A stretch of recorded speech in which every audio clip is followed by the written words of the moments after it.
record this. You can put the intro part in there. Yeah, that's hilarious. Okay, start it. You should go straight into the topic. We can add this. We can add this later. Sorry, there's a bunch of technical issues with this thing. So, because we're basically connected to Zoom to this, so I apologize for that. It's really funny. Okay, that's fine. Where were we? It's okay. Where were we? So, are we live now? We are finally live now. Sick! Wow, I gave like a full soliloquy, and that was not okay. Yeah, you gave a whole. I mean, you may have cured it all. You may have found the cure, found the answer, figured it out. Let's just keep that in the vaults. Let's not share that with anyone. We'll bring that back next year. For now. Love it. Oh, is this on? Are we recording? Yeah. Okay. So pretty much what we were trying to do is just give a few announcements to people about what things that have been actually going on. And so the main announcement that we want to give out was that we've been working behind the scenes in a paid version of Merit called Merit Plus. That's basically a way to have personalized career, basically guidance and growth. And we're people are supporters have basically offered to sponsor that to people for free who've been affected by the basically economic situation related to COVID-19. So if you have either been laid off, had your salary reduced in any sort of way, or been furloughed, anything of the sort, or know someone who has, Merit Plus is for free. Not to do this all again, but Kirk, what is Merit Plus? Merit Plus is a collection of features on top of free Merit, specifically around getting matched with the primary coach. So you can go on a topic on a deeper time frame and issue, getting suggested coaches on a particular skill or topic, or having like regular check-ins with me or Randy, talking about your career, introspecting, kind of reflecting on your goals. So those three features together kind of make Merit Plus, and it's really around working through a very specific transition moment or a skill or a goal that you want to get to, and just kind of getting there faster with more support. Yeah, and I'm gonna pull up the it's on the site now, so I'm just gonna pull up what it looks like on there. Cool. For people. Yeah, so this is on our actual webpage. You can actually see more detail about it, but pretty much the idea is that three things: basically setting up a primary coach so you can have a recurring conversation with over time, setting up a recurring set of suggested coach recommendations, and basically getting regular check-ins with Kirk or myself on the platform. So again, that's kind of like the difference between Merit, the free version, which is going to remain free, and then Merit Plus is more just like a personalized experience. Yeah. The Plus version is for anyone who's been affected by COVID-19 free, so people are sponsoring it. And then for anyone else who's interested, it's $60 per month. I think it's a really great thing. We're obviously like kind of constantly iterating on it, improving it over time. So that's Merit Plus. And shout out to the people who have already sponsored kind of other folks who've been affected, and we'll publish a full list of those people once we kind of reach a good checkpoint on that. Yeah, cool. The other thing we were talking about is just like more product updates. Yeah. The big thing we were saying is that in this year, we've been focused on just talking. Last year was basically our private beta, so we've been talking to people last quarter about just like how 2019 went. And Kirk, what did we learn product wise for that one? Lots of people have done really cool stuff through Merit, through their coaching, accomplished a lot, navigated a lot of crazy situations, got raises, promotions, new jobs. So I think that's amazing. I think the big takeaway for us is kind of just reducing the barrier to kind of ask for help and kind of making it easier to book a coaching session, to reflect on it, to book more. So a lot of the product updates and work we've done in the last week is really around making kind of asking for help very easy, and it's kind of a series of questions that kind of gets you to the first set of answers versus what we had before, which is a little bit more like picking from a menu, which doesn't quite map to kind of how people think through these kind of like career topics. So that's the big product thing we're working on right now. Yeah. The first version of it on Wednesday in the newsletter. And so to pull that up as well. So this is like on the actual site now. If you go to the sessions tab, you basically can tranche out by whether you're looking for more like long-term advice or particular skill training, or you just don't even know. You don't even know. You can book a onboarding call or like a check-in call with like Kirk and myself. Or myself. You can also just kind of talk through whether you want long-term coaching, short-term coaching, and then find just kind of the topics or so forth that kind of map towards that. This is on the site live. We have more stuff in a similar vein coming up in the queue soon. That's kind of like gonna be like our big product focus for the next couple of weeks. So just like more improvements like this. I'm just kind of like booking a session. Yeah, exciting. I like it. Yeah, it's gonna be good. In terms of just like broader community, we added 2 new coaches. One's Viola Perry, who's a senior. I'm going to keep sharing my screen. She's a senior engineering manager at CRBE Build. And then,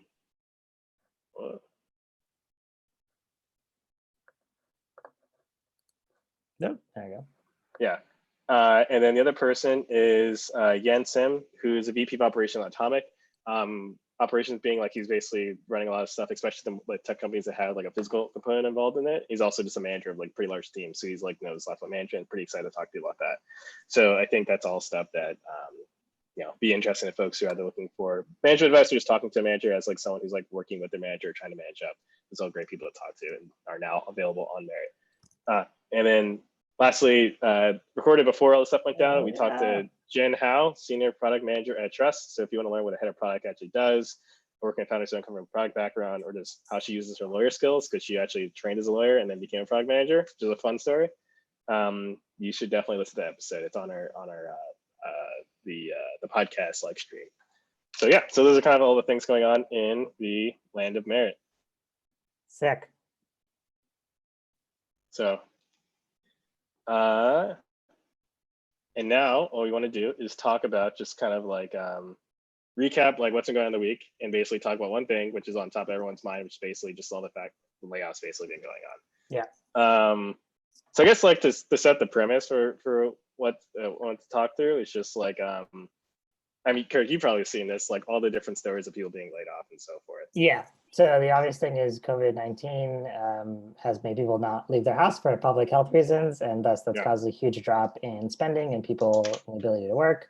So specifically in the tech industry, certain industries and companies are going through either hiring freezes, layoffs, furloughing people, some combination reduced wages. So certain industries are being hit harder than others. The more tactical thing is people who use Merit are being laid off or having their wages reduced.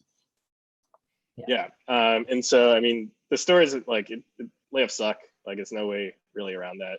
I mean, this is just like kind of like some of the stories we're seeing where it's like on one hand, Yelp being a really big company and Eventbrite basically laying a lot of people off. People at like places like physical places like The Wing or ClassPass, basically having layoffs and stuff like that. I mean, to kind of put it in context, one service is basically tracking how many people, and this was yesterday, but the numbers actually increased a lot, where basically around 20,000 people laid off in the past month alone in tech companies. Yeah. I can share this later, but it's pretty much like just actually showing from like public sources alone. So it's pretty like on sport just in terms of how it's actually tracking it. So, I mean, this is a real thing that we have to kind of figure out, just like how to navigate that. And I think the reason why we want to just like talk about this a little bit before we kind of talk to individuals who are in the field is I think that, especially if you're people who are just starting out either like in tech or in their careers in general, have never experienced a downturn ever before. And that's like a qualitatively different thing than an expansion. And I mean, like so I studied economics and computer science in undergrad. And so like the cool thing about at least having seen both those sides of things is that like, as shitty as recessions are, they are highly predictable. I mean, that's actually more normal than not. And actually to put in context, the economic expansion we had of the past 12 years is the largest ever. And before that, actually, it's pretty predictable to happen every 7 to basically 9 years, pretty much to have a recession in that time frame. So this is like a new thing for most people. A lot of the tech companies have never actually gone through that. Like Airbnb is actually a pretty interesting example to me because basically like started in the depth of like 08 and then now is like trying to IPO, right? It's the next one is starting. So it's kind of like, how do you navigate that? And so kind of what we want to talk through is just like, what do you do in this kind of like just scenario? And just kind of like give our hot take on it. And not even hot take, just our thoughts on it and then kind of see what goes there. So Kirk, do you maybe want to kick it off? Yeah, sure. So you want me to talk through the article or you just want me to talk just generally about the layoffs? Generally about the layoffs. Oh, generally about the layoffs. I think the big thing is like, this is a little bit unique because normally when you get like, if there's a layoff within the context of a company, it's not happening kind of globally in all of other companies. So there's a difference of being laid off within a company and then finding a job in a healthy job market. I think like the kind of interesting thing here is how uneven kind of the application of the layoffs are. Like certain companies are hiring and growing where other companies are freezing or drastically cutting. So I think it's very important to kind of think about kind of which industries or which companies or which areas are going to be growing in this time. Like the most obvious stuff is software stuff still works. So like that's still good. And it's kind of hilarious that a lot of the pushes from the last generation of tech were around like taking tech into the real world, like Airbnb and Uber are the most obvious examples, right? But something like Slack or Zoom could have been literally invented at any point in the last 15 or 20 years, right? It's a pretty evergreen kind of concept of technology. So I think those products and tools and industries are probably going to be more stable and can weather it, and they're probably going to have bigger cash positions effectively. The thing that I'm worried about is like big companies with a lot of cash balances will weather it better than smaller companies. So I am actually worried about startups and just kind of the smaller ecosystem of people who just get wiped out, and effectively all that work gets consolidated into the bigger tech companies.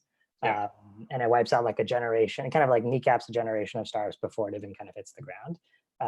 And there's probably like sweet spots, like we're in a great spot because we're like incredibly lean and don't have a big team, and we're kind of in the early revenue stages, but we're not like fully staffed and expecting a lot of revenue to come in. And people kind of on the other side are kind of much more vulnerable, or you're just a huge company with like tons of revenue and tons of cash, and you can kind of weather it out. So those startups kind of in the middle are going to get affected by it the most, and then also all the employees of those startups. And I think what's interesting too is like, I don't necessarily think everyone is fighting for the same set of jobs. Like I think anyone will take work in this environment, but I don't think all those startup people aren't going to naturally go work at big companies or kind of vice versa. Like I think there'll still be a normalization period. Not all jobs are kind of equal in terms of what the employers want, but also what the employees want. But I'm generally worried about like the bigger tech companies just consolidating more power. Is like, and you could see that in like in the small businesses on the street where it's like if all the local coffee shops go down, like Starbucks will be fine, right? Like I mean, so to add on that, I mean, generally speaking, usually times like this is an unusual period. I'm not going to say that, but usually during downturns or when kind of like there's some sort of saturation point is when you see a large amount of consolidation. Right. There's kind of like new opportunities available, and then like lots of small upstarts come up because there aren't any big companies in there yet, and they try to grow really fast to try to like become like a thing before the other big players can catch up, and so hopefully the big players just like buy them. That's kind of like that's like the most meta like statement of like how like the whole ecosystem works. And so I agree. I totally think that like there's going to be a thing of just like the Amazon and Googles and whatnot just buying companies, in order to like just get them while they're down, basically, which sucks in terms of like the consolidation overall. And I think like even like Amazon's a great example because like they're literally just buying the labor that got laid off, and then whether they stay or not doesn't really matter to them because they have so much demand anyways that they can just cycle those people out. So like there are going to be lots of very interesting examples of that. Lots of acquisitions, mergers, things getting bought for weird prices, and like there's all kinds of weird consolidation. But that's the reality there, right? Another thing that's interesting is that I think, and this is kind of a thing I'm going to talk through like an upcoming article, but basically I think that you can get caught into a false sense of like comfort in like thinking that like your company, even if your company's not one that's not going to be directly affected by it, thinking like, oh, everything's going to be fine for it. Because the way like the actual financing system works is pretty much like public markets influence private markets, like large private markets influence like the smaller like funding. I mean, the most last example is like for Kirk and I kind of like starting Merit, talk to people who had extra capital to be like, hey, can you help us like, finance this thing? They're getting squeezed elsewhere. They're not going to like give us money as much as as money as easily. We are not going out right now to ask people to invest in Merit. Right. And so that's like the late stages of it. Like they may not feel it necessarily now, but like in a few months, they're like, this is pretty bad. I'm kind of not investing anything right now. Before that happens, obviously like the public companies like the Yelp or the Eventbrite like get hit first. And then after that, it's kind of like the companies like the Airbnb or like the later stage companies who are trying to IPO basically have to like reevaluate their plans. And then like, then maybe you have to eventually do like freezes or cuts. And then like the companies that are right before that and so on and so forth. So you get to kind of smaller stages. So it's like if you're at a company that's like a Series A, Series B, Series C company, thinking that you're not affected, you could easily find yourself because I mean, like it's just a matter of time. And I first trying to actually put together an article of just kind of like how this, like what founders should think about for this. And they say pretty much explicitly that like, a public market recession probably will affect like your like raising money for like your Series A, Series B company in like a quarter. It won't happen necessarily today, but like you can easily get lured into a sense of comfort of being like, we're fine. And then a quarter later, everything explodes. And where that's relevant for here is the fact that if you work with those companies, I mean, I think it's kind of time to kind of just start, thinking about just like what the different options and scenarios are in case you do get affected about it. I mean, it sucks, but it's like, I mean, like a lot of kind of what Kirk and I do is just kind of like risk planning, basically risk mitigation, essentially. And it's like kind of like saying, what's the optimal thing that happens? What's the worst thing that happens? And like, what do we do in both cases, basically? Yeah. And I think one thing, if you're like an employee of a company, like trying to get as much of an honest answer from the people that run the company about the cash or financial position is like one of the most important pieces of information you need and can get. And there's many ways to like figure it out, even if they don't tell you. So if you ever, what are the ways? Yeah, well, I mean, the most obvious ways are you can look at, you know, how much money you've raised. You can look at the head count, and you can literally figure out the burn rate based on like angel list salaries. And at a very high level, that's the minimum of what they're spending, right? You don't necessarily know what the cash balance is, but they probably know what the revenue is. There's simple ways to calculate it. But the big thing is like founders and leaders need to be transparent now, because they're going to find out eventually. And it's just a matter of when. And I think that's something that I think employees and workers should be demanding from folks, and like trying to get as much real time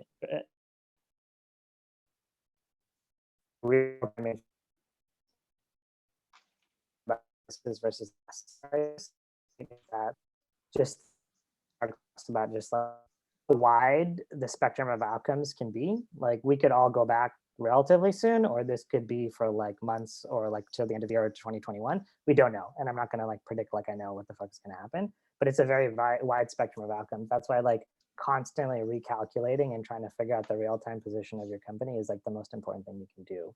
And then communicating that to everyone who works at the company, because like you could literally, Airbnb people are like, we're not going to have layoffs, right? They said that, but in like a month, you know, there's going to be a meeting where they're going to make those people can make those recalculating where you are in the market. I think employees should get that information so then they can calculate where they are in their life. Yeah. I mean, that's another point I was when I'm making this like piece is basically that like generally speaking, like recessions happen from like a couple, like definition of recession is basically 2 consecutive quarters of decreased growth. So you know, from 6 months to like 2 years, basically in the past 50 years, that's kind of like the range for it. So yeah, it could be 6 months of this, it could be 2 years of this. I don't know, but it's like, you know, you're going to be sleep safer at night if you have a plan for like the 2-year scenario and the 6 month scenario. Like it's honest, it's just easier to plan for like the worst case scenario and then like than to not. Yeah, 100%. And like the better to be than to like underreact and be wrong. So yeah. I think also there's a lot of community outreach and resources around like sharing people who've been laid off, people kind of applying and referring and recommending people. Merit's kind of a source of that as well. I think along with people kind of like being a little bit crafty or shared that thing. I forget the name of it. There's trying to do apprenticeships kind of at scale where people had surplus income or work could kind of outsource that to other people within America to kind of just create a flow of work. So people are going to come up with crafty or like kind of stopgap solutions to kind of just ease the pain, maybe not fully solve the problem, but at least move some money around.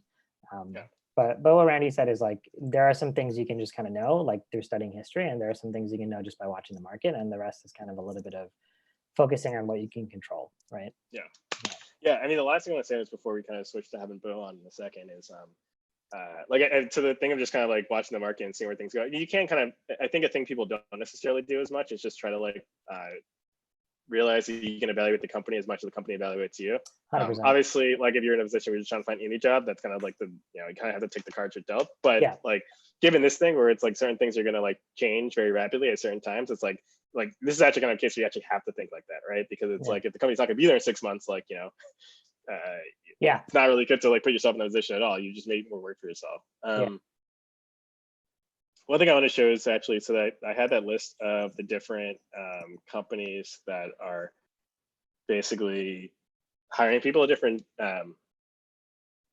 they're like basically laying people off. One VC from Redpoint basically did a like chart just analyzing what's been hit the most and what's been hit the hardest. And I mean, it's kind of obvious in retrospect which ones are changing and which direction. The ones that seem to be okay are like healthcare or energy or security. Actually, security will be interesting enough. There's been a lot of stuff, especially for things like the Zoom bombing and things like Yeah. that. Like just interest in just like not letting people get scammed by like taking advantage of the chaos. Mhm. IT, just more product services, things that pretty much anything that's like purely digital seems to work well. Also, actually, weirdly, like construction is fine. Yeah. Because like you're not really near anyone during those, so that's fine. But things like travel, retail, fitness, I mean, those are the ones that are being hit really hard. Mhm. And so like I would strongly reconsider trying to move to one of those companies right now, given that could be choppy for next year. I mean, so yeah, I think this is just worth kind of like noting. Yeah, that's interesting. And recruiting is, I think, in general, of like the macro trend of hiring freezes and just not scaling out teams. I think also like anything revenue generating is like acutely hit, right? Any sales, marketing, account management, because that's directly tied to revenue, which has been like 80% halved or 20%, like, yeah, crazy. Yeah, I don't know how this person categorizes marketing, like does marketing kind of ad spend or whatnot. But what I can say is that, I mean, anecdotally, it feels like ad tech in particular has been hit hard immediately for obvious reasons. I mean, that's what happened in 08 and pretty much most times, right? It's like, if there's no recession, marketing budgets are an easy thing to reduce, so you're just going to do that. It'll be interesting in like the tech versions of comparable companies, like Airbnb as a travel company versus like an actual hospitality company, where they spend way less on research and development and way more on marketing and stuff like that. So they can cut more effectively, right? Whereas Airbnb or a tech company is like, there's a core to the company that's harder to cut. And I'm very curious when it'll actually affect that. I mean that's why Airbnb I find is interesting to follow. And on top of all of that is the fact that like their business is like if you're like a company like a Marriott, you have a bunch of hotels and you basically have to like cut your ad spend. And like maybe like worst case you start selling the actual physical buildings, like at least you have some sort of asset there, versus you don't have that for Airbnb. And so that's what makes it like kind of a crazy situation to be in. And it's like, what do you do in those cases?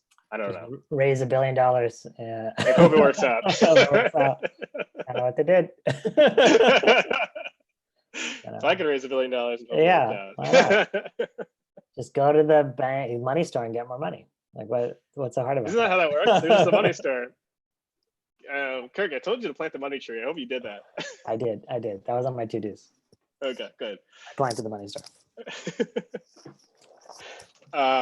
So I'm gonna put together like a more what you were seeing on the screen a second ago were like beats for just like an actual like article around that. But that's just kind of us talking through our thoughts there. So I think you brought up a good second track of like a skill that's acutely used now, but will probably always be useful, is if you're an employee or looking to work at a company, how to evaluate the health of that company financially. And I think that's a skill that can be, anyone can learn that. It's more about estimation and like figuring it out than like being super precise. And I think that's an interesting kind of second track too. We should share some resources on that kind of post off. Yeah. And I want to do that. I want to look at a post that and post that's a good one. Like thoughts on that. Sweet. And then now we have our first guest, Bo. Let's let her in. Bo calling in from the COD. Connecting to audio. Oh, I love Bo's photo. So good. That's great. Bo. Whoa, Bo. How's it going?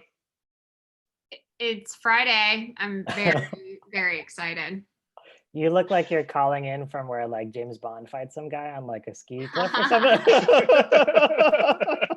Nice. I'm honored because this feels very desolate. I feel like there would be some type of secret hideout operation here.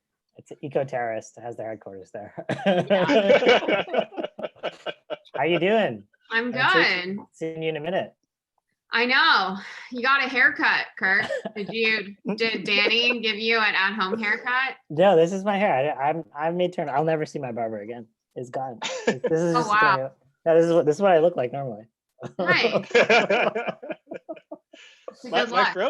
My fro isn't that big yet, but I've broken multiple combs. Like it's like there's a point where like the hair is thick enough where it's just now I need to switch to like all the fro gear to like make sure I can actually like get anything in there. But I guess we're a fro first company now, so that's what it's gonna be. I'm excited for this new style transformation for you guys. I still have to shave because I think then it becomes a little bit too unwieldy.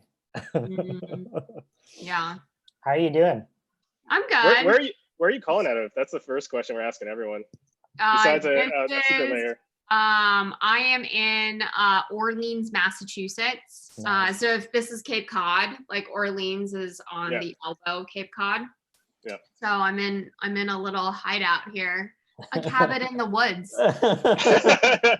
Yeah. It looks really nice. I'm jealous. I'm speaking out of pure jealousy. Yeah. I'm honored that you're jealous because we're just trying to pretend like we're rich people. It's like, I won't say anything. I'll believe you. What's the community like there? Are you making friends? no, there's not a lot of people, period. Is this streaming, by the way? Because I've never seen a live icon on Zoom. I just wanted to clarify. Yeah, it's streaming. yeah. Oh, wow. We're live. Yeah. Well, yeah, there aren't a lot of people here. We like saw 2 people on a walk, and yeah, there's just like, it's like you can see other homes, but they're all behind trees. So it's quite desolate for my city kid standards, but I'm told this is like just a wooded suburbia. So very nice. I would take that. I would take that over a very dense Manhattan. So that's good. I'm glad you're safe. That's the most important thing. Thank you. Yeah, I'm like safe from other people. I'm safe from nature. I'll like hear weird noises and be like, who's there? Like, oh no, that was a squirrel. A branch.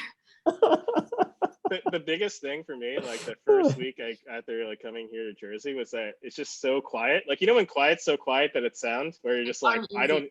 Yeah. Yeah, exactly. Yeah, and then I started sleeping great, and then I realized that like, oh wait, I just like hear stuff constantly at night. Maybe I need some more silence in my life. So, you know, it's a trade-off. Yeah, I'll fight out the animals. Invest in a white noise machine when you go back. Yeah. I definitely had one when I was in Manhattan, and it really helped me. But then once I moved to Brooklyn, I was like, why is it so quiet? So then I turned on my white noise machine. You've been working remote now since like mid-March, early March? March 10th. March 10th. Yeah. How are you feeling? Like where how are you feeling? Like red, yellow, green, just personally? I think I'm a light green, like going from yellow into green, but like teetering back and forth between the two. Yeah, I think it's finally set in that this is going to be the new normal for a while. So first denial, then acceptance. Yes. That's my grieving process. Yeah. What's been like the kind of weird silver lining or nice side effect or side benefit? They were like, oh, this is actually positive. Yeah. I think like having real lunches again has been you're like, now is the time to eat. And you like go to your kitchen and you make a meal, or you like heat up leftovers or whatever. But it's just like, I don't think I've ever had this sacred time for lunch. I've always been like, let's do a working lunch or a lunch meeting, or, you know, like half-ass stare at my phone and multitask lunch. It's never been like lunch, you know? So that's been nice. And I also think like carving out time to go outside every day has been really nice, where my new aphorism is a walk a day keeps the crazy away. So I like that. I like that. I'm trying to do is just like get out once a day, get some form of exercise. Otherwise I just get cabin fever. I need to do that. Like 2 weeks ago, Kirk was like, Randy, you should just take a walk. Like, even over Slack, I can tell that you need to take a walk. And it's like, all right, if the text is like that clear, then I need to get out. And I felt so much better. No, we're social beings. I think the side benefit for me is I've cooked more in these 4 weeks than I've probably cooked in all 4 years that I've lived in New York, give or take. And I've cooked every single meal, and I'm definitely eating healthier. And it's cooking is like kind of a fun, nice kind of decompress. And yeah, I think that's like the true, genuine, like positive aspect of this. And I just also think because I think everyone's removed their commutes, right? If the people who still can work, right? For the Yeah. for the chunk of those folks. So you just Yeah. get, you can make lunch and dinner now because you're not commuting. So Totally. it's- I just think all these people who lived in big cities now are gonna come out of this with new life skills. If you just ordered seamless and ate out every single meal, like this is a forcing mechanism to like grow up and learn to cook. So, I can make an omelet now. Look at me, mom. yeah, look at that is a real tangible life skill. I'm proud of you, Kirk. What do you think? Because in your role, right, you work at SamsungNEXT, you're head of ecosystem, and what do you think is going to be the effect on like New York, both as a place where like tech companies are, but also a place where like people live? Just because you kind of you work with lots of people, Sure. lots of companies, all stages. You also know a lot of people, so I feel like you kind of have a unique point of view of. I bet you see everyone's kind of like fears or like anxieties kind of at that level. I was wondering if you have any ideas of what's going to change, like beyond COVID. Yeah, totally. We just hosted like our first virtual event this week about like how to cultivate community building during uncertain times. And the kind of takeaway from that was we're kind of navigating through like unprecedented times. There's like macroeconomic shifts, political changes, social, cultural, and I think there's going to be some really lasting effects beyond just like let's just go back to work and like everything's gonna be normal. Like this whole term new normal is I think I kind of hate that term just because it almost feels like you're going to switch back to normalcy. And I think just seeing how people are changing their like consumer behaviors, the way they build communities, migrating from like offline to online. And there's also like new social affordances and social rules and norms and just codes of conduct now online. I think people will start to experience some like lasting effects of what's happening right now.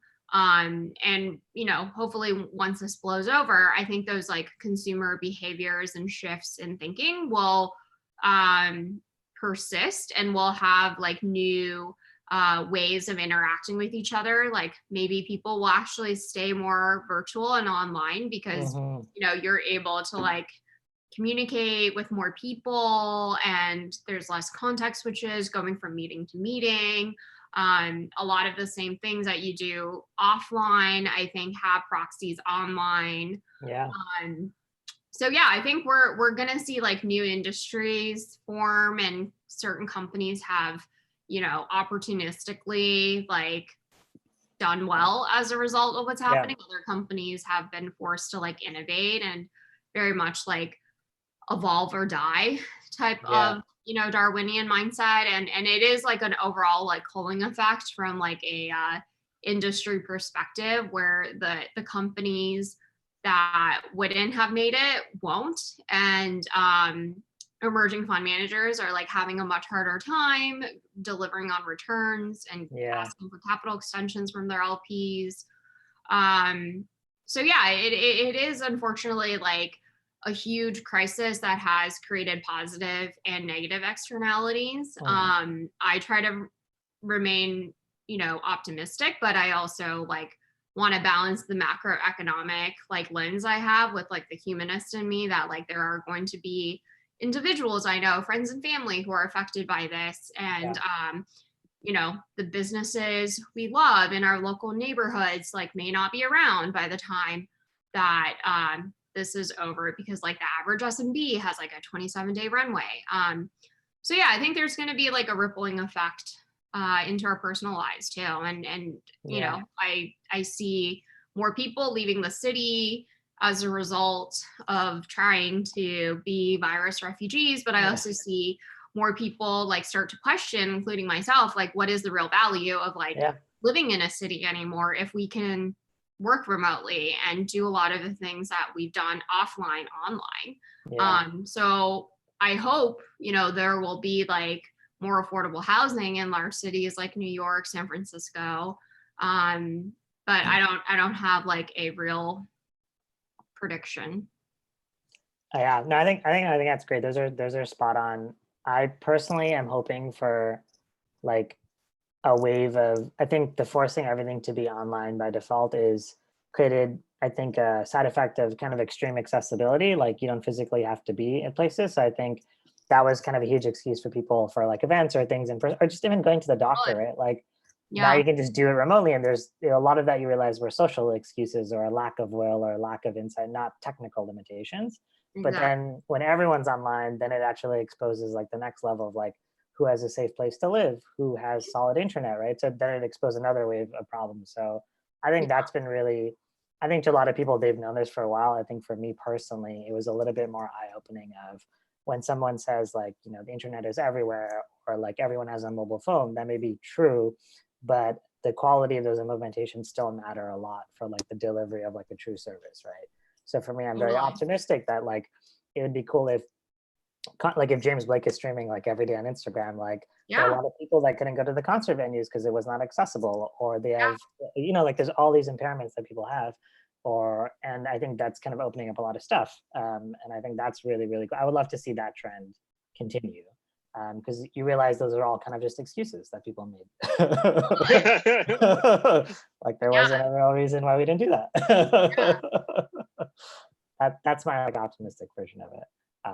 I also think just a lot of retail stores in New York will never come yeah, back. yeah. I mean, once you start shopping online and it Yeah. works for you, like why go back to a brick and mortar store? Yeah. And I also think a lot of businesses in New York are fronts anyways. Like I'm always suspicious about how they make money. Yeah, like there's so many nail salons per capita that you're like, someone has to be using this to wash their Yeah. money. Like there's a hotel right around the block, I won't name it, but I'm like, they don't have like the level of business to warrant such a well-designed and fully staffed like hotel. And I'm like, Yeah, it's gotta be a front. Like there's no way you're yeah, making money. yeah, So that'll be very interesting. But yeah. One thing I'm also curious about, though, is that we were just talking about how we've seen so many waves of layoffs and things like that from like really big companies and so forth. Mhm. I'm just curious what you think about like not necessarily more layoffs because you know no one really knows what's going to happen in terms of depth of it, but just like more of like if you were someone just trying to figure out like what to do if you're either like you know either laid off or like thinking about making a job transition and just kind of like a choppy waters. Like if you have any thoughts on like how you kind of would approach just like everything that's going on. yeah. Sure. Yeah, I mean, we're all in a very vulnerable position. I think what's happening right now is just like no one is impervious to the effects of this virus. So whether if you're in like a big shop or a small shop, like everyone has a certain degree of like existential risk and threat as an organization.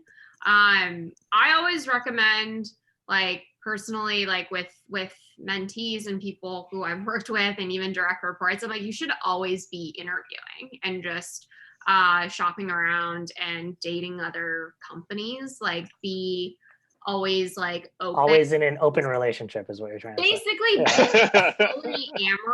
polyamorous. Yes. Yeah. Like you should increase your optionality at all times. Have that roaming eye, you know? Yeah. The wandering eye is good. The process of like interviewing. This was something like Chris Cox, who used to be the old chief product officer at Facebook, said is like he encouraged like all the PMs to be interviewing. Yeah.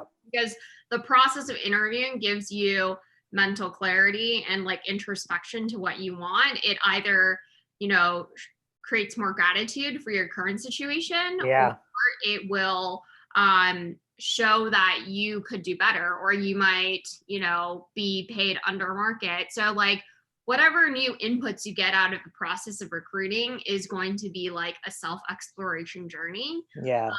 And that will always work to your benefit, either you stay or leave.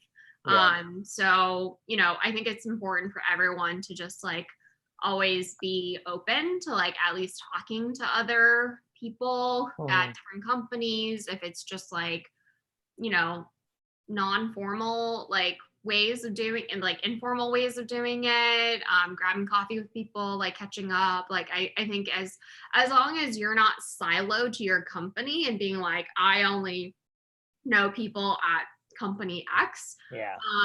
you're going to increase your optionality, and like planting those seeds, I think now will pay off in the future. Yeah.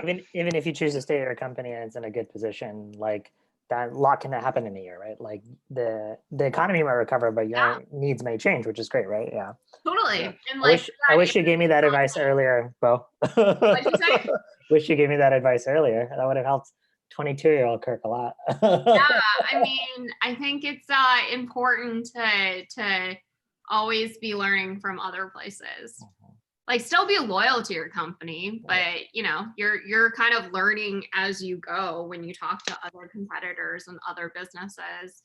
So that just makes you a better employee too. Yeah, and I think to your point, it's like either making you feel really good about staying or really good about leaving. It's the middle state that's kind of like the worst to live with, where like you're anxious about the work, but you don't know if things are better. And like to your point, like especially now when people are default kind of anxious for all kinds of reasons, right? I think it's a great, like the fact finding mission is like always good. It draws all inputs and data to you, and then you can confidently try to make a decision if you can make it. For sure. Yeah, and it validates your fair market value too. It's like feel wanted, right? Yeah. Like you're able to get potential proxies for like what you're worth. So your worth is always dependent on like the highest bidder. So I'll always be getting those bids. That's my philosophy. Yeah. This is good. This is all good stuff. I like the poly metaphor. That's good. I will use that. I mean, let's be real. Like no millennial or Gen Zer is a lifer at highly unlikely. Like highly I would love to be a lifer, but the reality is we live in unprecedented era of like uncertainty and political unrest and like economic volatility. So like there's no way you can just stay in one place forever. So I think some people are trying to get a one full job first, right? Like the freelancing and gig economy is all about like not even giving a full job, like one full job. Yeah, totally. That was there's one really good beat you said a second ago, which is just like just always be talking to people as well. Like I feel like a lot of times I have conversations with people on Merit who are like trying to find a job and saying like, oh, there's like this, I don't see a job description for my thing. And I have to tell them like, you don't get it. Like the way, you know, the referral based kind of, you know, that way it works is you have to keep talking to people. The role you want, just by virtue of like talking to people. I think that is like the meta universe, like secret of like job hunting is you want people to like bet on you intrinsically instead of like slotting you into a role. Yeah. And the only way to do that is for them to like get to know you and understand you and like root for you. So I don't think it should be like my job hunting switches on and now I'm going to like intentionally apply to things. No, you should be like always talking to people and like building relationships and learning from them and like offering them, you know, like ways to help. And that way, like when they have an idea of like, I need someone for X, they'll call on you. That's kind of the unspoken rule of job hunting is like, there's almost this like underground community of people who get tapped before the job description even goes up. Yeah, no, that's spot on. I think that's great advice. And I think that's, again, something I wish someone told me when I was like much earlier in my career. But I'm learning now, Bo. I'm learning now.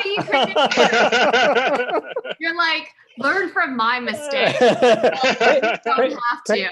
Pretty much like the stuff I talk about Merit is always the more painful or the more complicated stuff because I feel like a lot of credibility talking about that.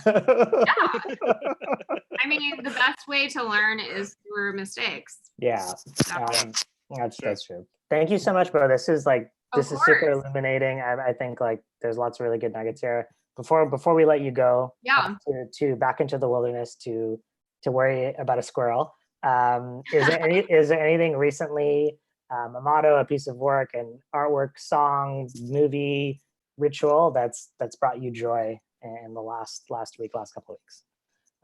Anything else? I mean, I've really gone back to the hobby of mine, which is skincare, and trying to like create a ritual and a choro routine on like a daily basis. I think it's like really important for you to like have a sense of normalcy and to have like the agency to create that normalcy for yourself and like have things within your realm of control. And for me, just like putting on a sheet mask, putting on like a 4 or 5 step routine gives me a sense of agency and normalcy. So my skin has never been better as a result of and it's all documented on your Insta stories, which I watch still. I strive to be a beauty influencer of this very weird time of our lives. I appreciate it, like the never undervalue a good distraction, like when you really need it. It's like so clutch. So I appreciate it. The skincare stuff and people cooking are like my two definitely like niches right now, of like just watching people do ritualistic things is like lowers the BP. Yes, we all could do more like soothing content right now. Thank you, Bo. We really appreciate it. Stay safe, stay sane. Thank you. And we'll chat with you soon. Awesome. Take care, guys. Bye. Bye. Love the conversation. Love the secret hideout. That's a beautiful thing. I need to make my apartment look like that.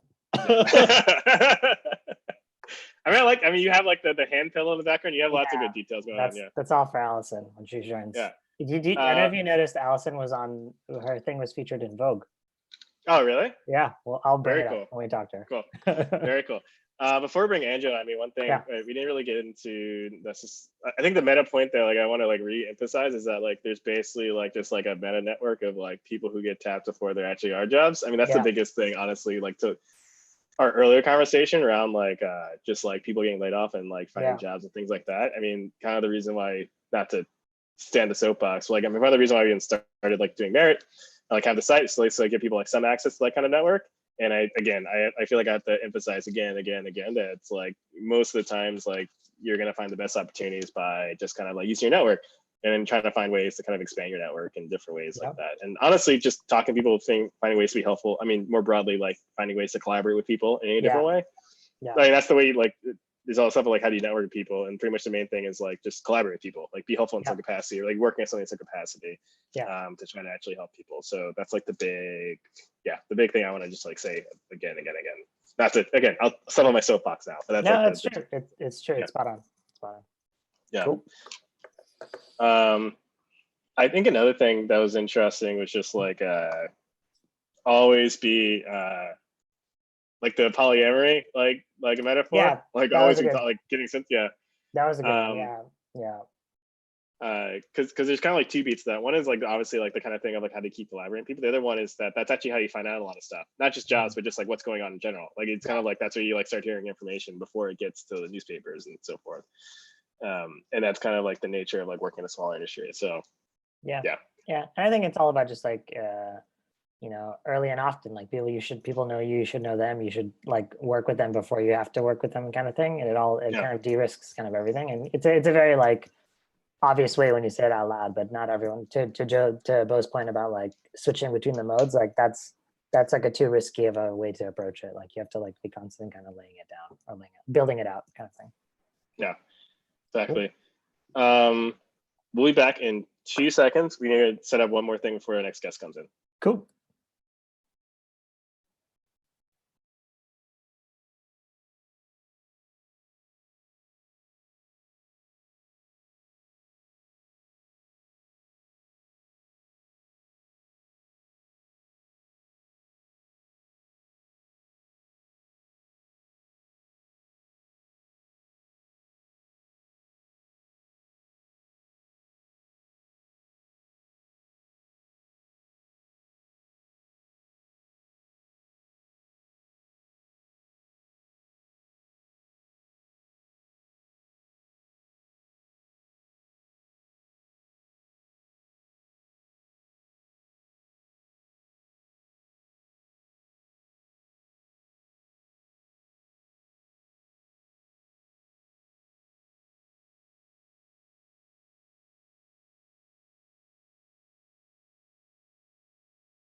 Hey.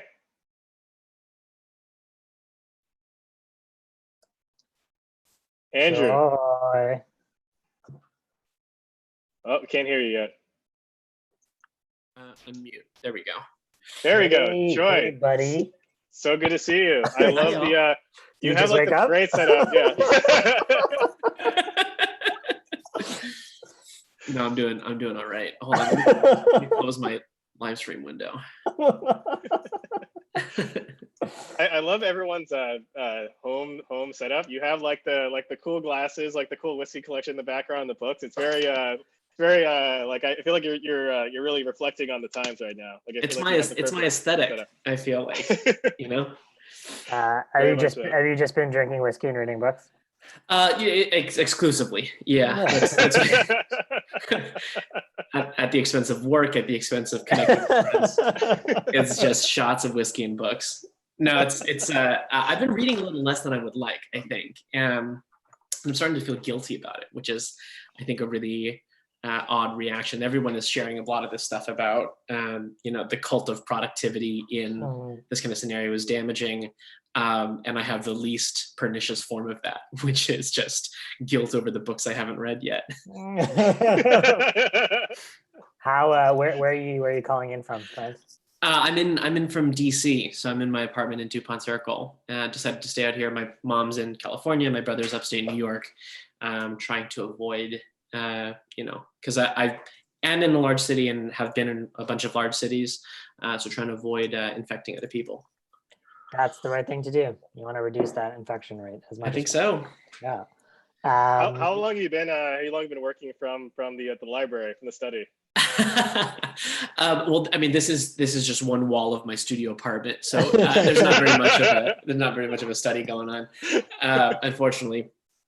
So the World Bank, of which I am an employee, started to advise that people who could do this start to do what they call home-based work, which is essentially remote work, from March 13th. They called it home.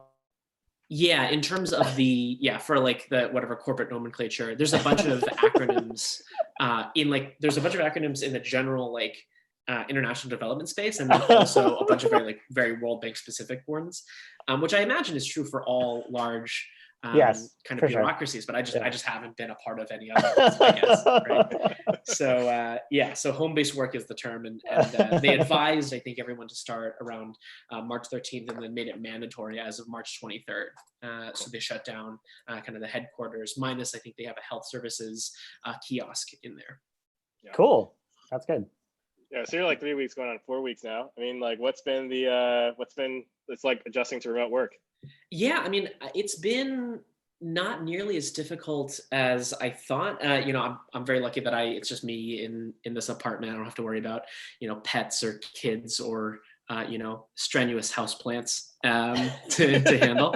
I think the biggest difference for me is that now that everything is kind of online, there is just a tremendous amount of material that you can be watching, and especially now that I had a conference every day this week that ran for 5 hours each day, and there's a lot of good stuff happening, right? Because all the conferences that have been scheduled for now are virtualizing, and that means now everyone can access them.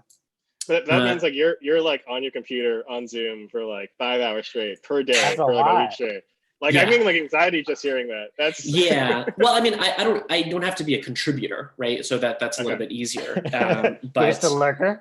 Yeah, just lurking real hard. But it's because there's a lot of really good material, and it all feels very timely, right? There was a conference on measurement and alternative data sets and measurement, I think on Tuesday, and then on Wednesday there was one on from the Stanford Human-Centered AI Center about COVID and AI responses to it and things like that. All very important things, right? But very hard to, keep abreast of.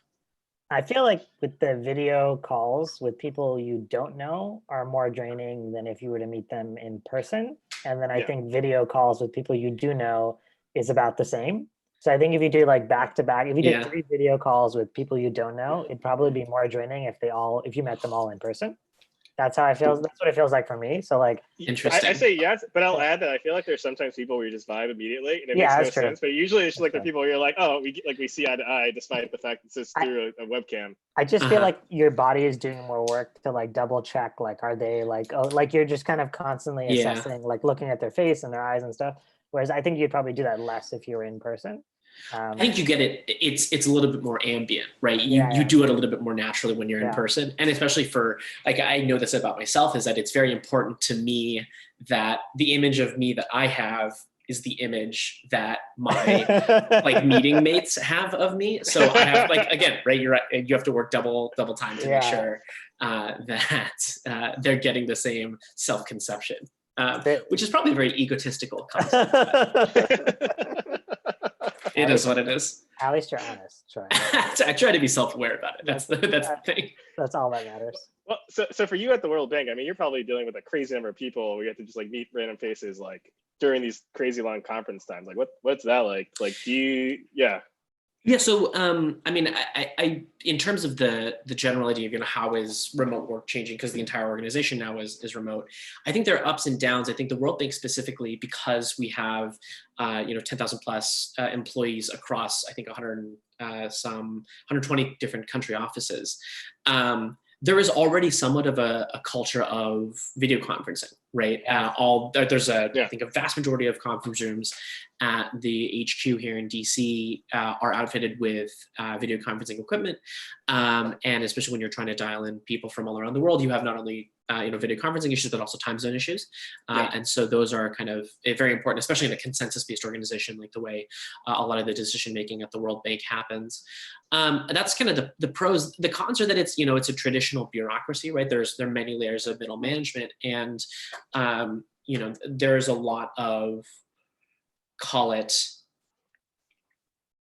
there are a lot of crutches that people in general do, right, when you're trying to kind of communicate or assess performance, and a lot of those have not really translated into virtual settings the same way, right? You can't check that someone's sitting at their cubicle, et cetera, and so you check to make sure that they're on the call, they have their video turned on and they're dressed appropriately, right? Yeah, it's interesting to see kind of who in these meetings adheres to that and is very kind of stringent about their cult of personality, and then who is very like, it's a t-shirt and jeans for me. Sure, I gotta find this and send this to you, but a friend of ours basically discovered that Zoom backgrounds can be videos, and so he made the Zoom background just like him like looking and nodding basically on repeat, and so that's like a true hack. I do like that. I saw one recently where some guy had recorded a video background of himself walking into the room, being embarrassed and walking out. So like he's on the call and like the door behind him opens and then he's like, "Oh, sorry, gotta go," which I think is really funny. So, but like, I guess like, have you enjoyed it or have you not enjoyed it? Like, what's been like, how have you felt about emotionally? Just where are you at? Yeah, I mean, I think I am, surprisingly to people like yourselves who know me, I think I do all right in solo settings. I am very well entertained with a book and a nice drink or a cup of tea.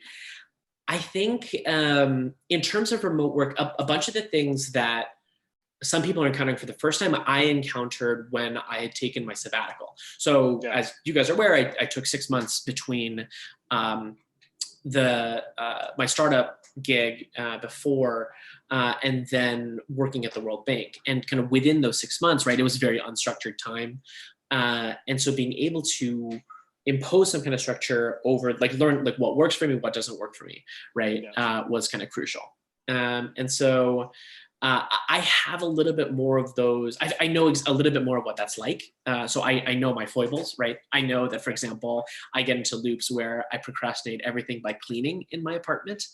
And it's very, it's a very strong, like, have I dusted everything? Have I sometimes I've started to like change my bed sheets like much more often just to make more laundry, which is a crazy thing.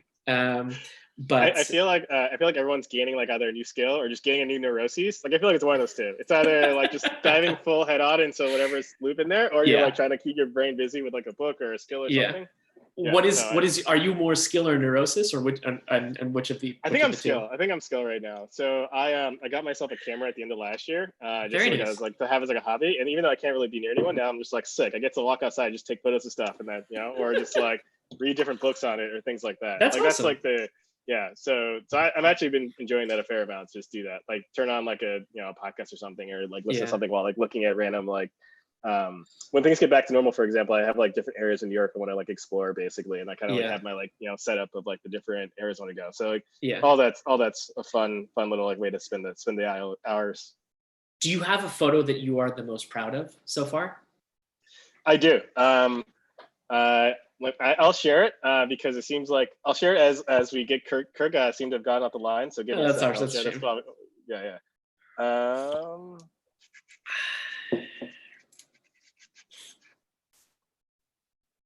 this one was in Harlem. I took it with Mr. David Hammer and Sophia. We were walking around there earlier this year before everything went crazy. All right, can you see it? Ooh. Yeah, so this is like for whoever's listening, this is like a picture of on the corner of Frederick Douglass Boulevard in Harlem, and looking at the Apollo Theater, which is a famous theater. And what I love about this is that they're like, I took it just randomly, and then they're basically just a bunch of like people who are like walking the streets. We're all very classic New York. Like there's this one guy in the bottom left corner who's like on the phone with the Dunkin' Donuts thing. Who's like clearly like has like Uncut Gems energy of just like shouting at someone. It's like someone with like a full hood on with like sunglasses, and it's like it's not sunny and it's like not that cold that day. So it's like why is she like so like aggro? I don't know. Some guy who's like clearly just pinched with the thoughts. There's like a car passing by. You can see like little kids like through like the window of the car. You can like see the Red Lobster and like the McDonald's, the Hotel Teresa, the Apollo, like in the middle of it. Like there's so many parts of there just like so classic New York and also very particular to his neighborhood. And I just took it like just randomly because I didn't think anything of it. It's like when I looked through the B-roll afterwards, I was like, wait, this is a great photo. That's very cool. I am I think perhaps a little bit too much of a nerd for composition, but I really like this photo. So this is when I get back to it, I know I have lots more to do. All right, now good. Back to your regular scheduled programming. That's good to hear. Sorry about that. For a brief second, I thought I would never talk to anyone else ever again. Oh no. That's a little terrifying. Yeah, I was like, wait a minute, I can't talk to anyone. Sorry about that. That's all good. So we were talking about just like how you're doing. We're talking about now that we're gaining new hobbies or new neuroses. That's like pretty much the two camps you have. You. What's been the impact on the work at the World Bank? So before that, like what do you like normally work on when you're actually there? Like to the degree you can talk about, because I know obviously it's lots of stuff that's like in various levels of Sure. I mean, it's nowhere near kind of the levels that we had at Predata, where for the viewers' benefit or the listeners' benefit, I was the co-founder of a company called Predata that was building geopolitical volatility analysis using social media web traffic data. And we were selling into places like the intelligence sector, where people are very sensitive for various reasons. A little bit less sensitive here. So day job at the World Bank, I'm a technologist. I should also caveat to say that, in the course of this interview, I'm not speaking as an agent of the World Bank or Predata or Shared Futures or the Federation of American Scientists. These are all my own opinions, etc.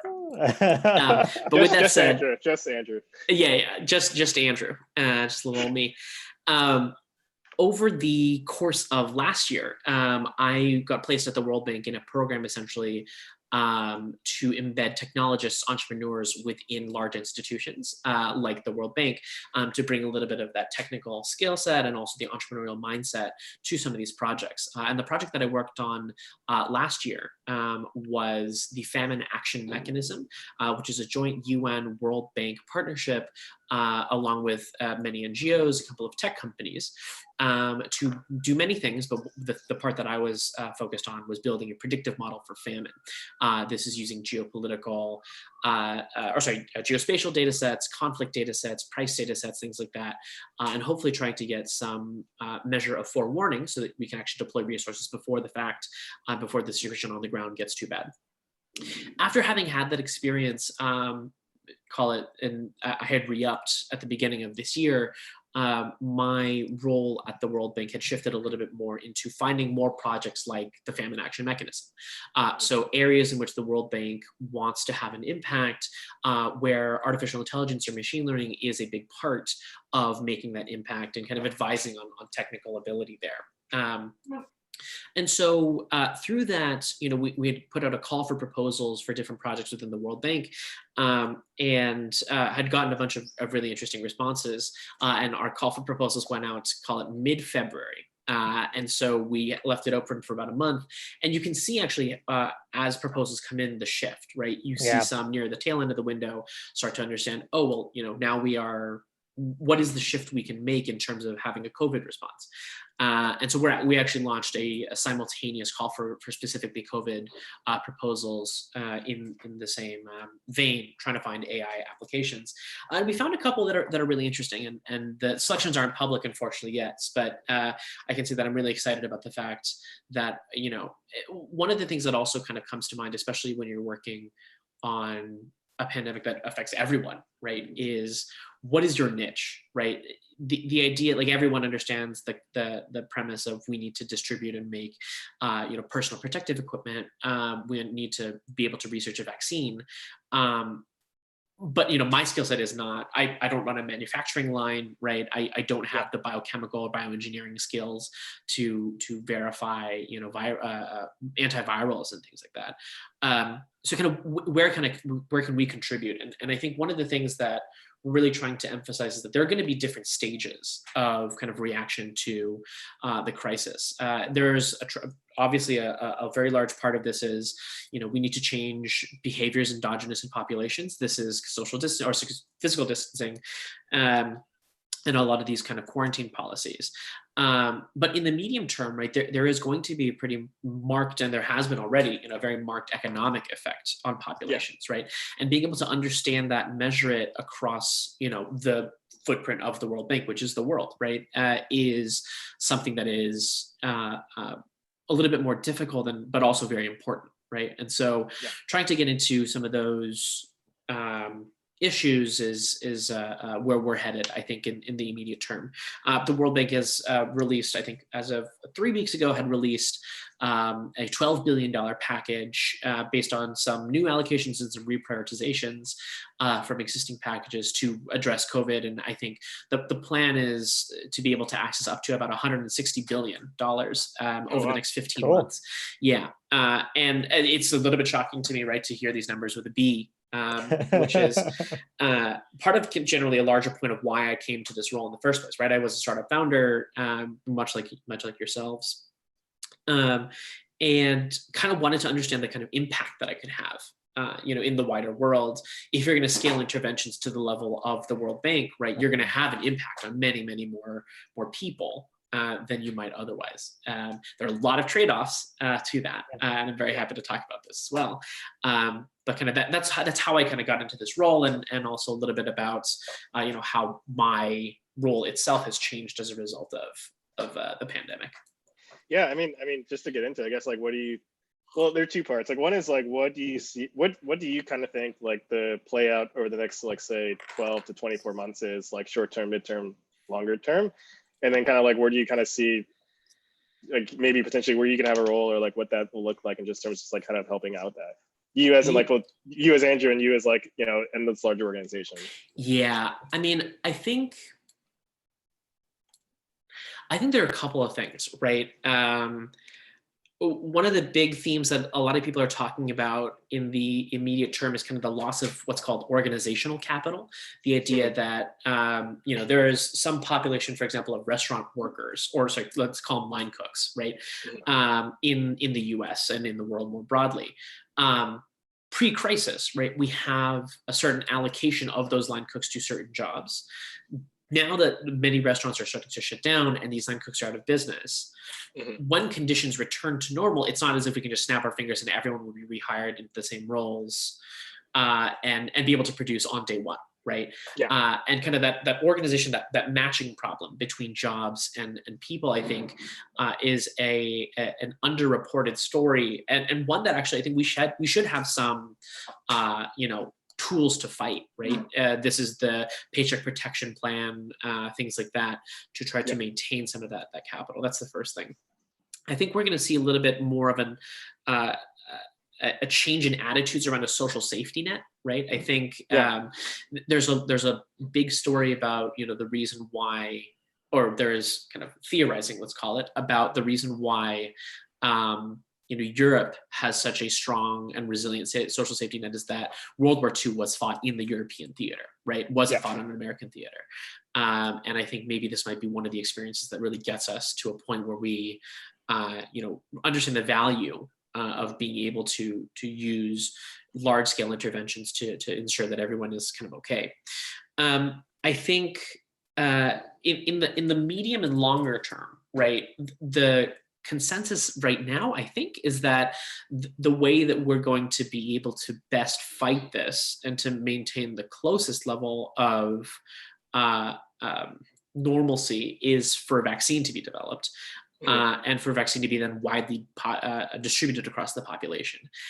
I think that we talk about there's some concern about pharma in the US and kind of, are we going to be setting fair prices and what's the cost of distribution and things like that. But I think that there's a really big geopolitical angle here, in that there are going to be a lot of countries and people in the world whose countries do not originate the vaccine, right? And this is, a traditional area where like there is a supply vacuum. And there is a great power story, I think, right, where we've already started to see some versions of Chinese aid, right, being conditioned on adherence to Chinese, call it optical policies, and I think that we might see something broader there in terms of vaccine distribution, because China does have the ability, I believe, to research and mass produce and distribute these vaccines. Oh wow. That's crazy. I mean, I didn't even think about that, but using it as almost like a point of leverage is like it's not just America. I feel like in the American press has been something that's been brought up a lot, but I mean, it makes sense that different countries would kind of like act on their own, use leverage the way they can, basically, given that whatever the circumstances are in all this. Yeah, I mean, especially, there's a story, I think, right now about the Guaido government, the government in exile, and companies' recognition. I mean, especially because that's the way that we're going to achieve herd immunity, right? We're not going to, the odds that we find a successful antiretroviral for this that just targets coronaviruses, and this one in specific, without worrying about mutations, I think is relatively low. It'll be interesting to see how that plays out. And I think that this is like, this is obviously 3 or 4 steps down the line. But I think in terms of trying to understand how the larger contours play out, it's important to keep in mind. Yeah. And the other thing I wanted to actually, about you were talking about, talk a little bit more about is you seems like you're kind of focused on just like, how do you navigate that like job placement area? I'm curious, like what you see is like the way to actually like do that better. I mean, Kirk and I, before we were talking on this live stream, we're talking about just like how to navigate just like a recession, basically, in terms of like being laid off or just like whatever job transition you're trying to do. Like, I'm curious, like what you, from like even meta level, just like think like is ways to kind of improve. Basically people like navigating those different roles, switching between jobs or finding a new job. And I guess like we're obviously more of a tech focused audience, so I'm just I'd be kind of more focused there. But it's one of those things where like people talk about things like the Industrial Revolution, right, and the kind of infotech revolution of the 90s, kind of with email and telecommunications being a major theme throughout these last, call it, 3 decades. One thing that kind of really gets neglected is kind of the like we talk about like in economic terms about like deadweight loss, about unemployment rates and things like that.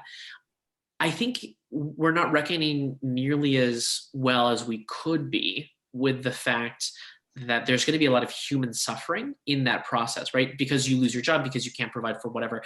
It's not just like I've lost my job, I kind of sit in a pod for the next 2 years while I retrain as like an AI drone driver or something like that, right? Like there is a meaningful cost to society and to your kind of personal area of influence for that.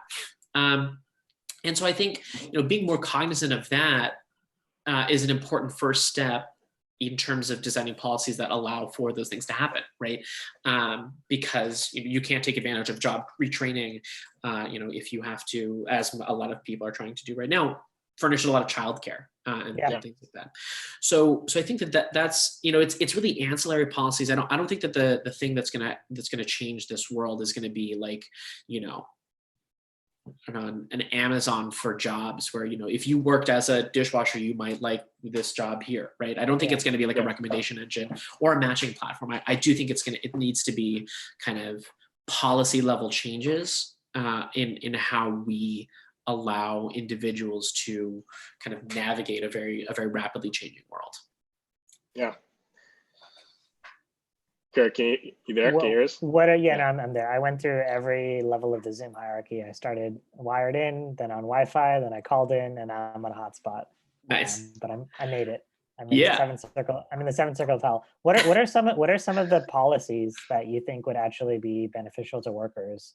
Kind of not just in this time, but in the future. Like the big takeaway for me, I realize, is how short every runway is from micro to macro level. Like how short personal runway is for people, how short small business runway is, how short like corporate runway is. Like if these organizations have to lay off all these people very quickly, which means they were depending on a huge amount of money or debt coming in to pay those people. That was the big takeaway for me. I was wondering, like, what are the policy level things you would like to see?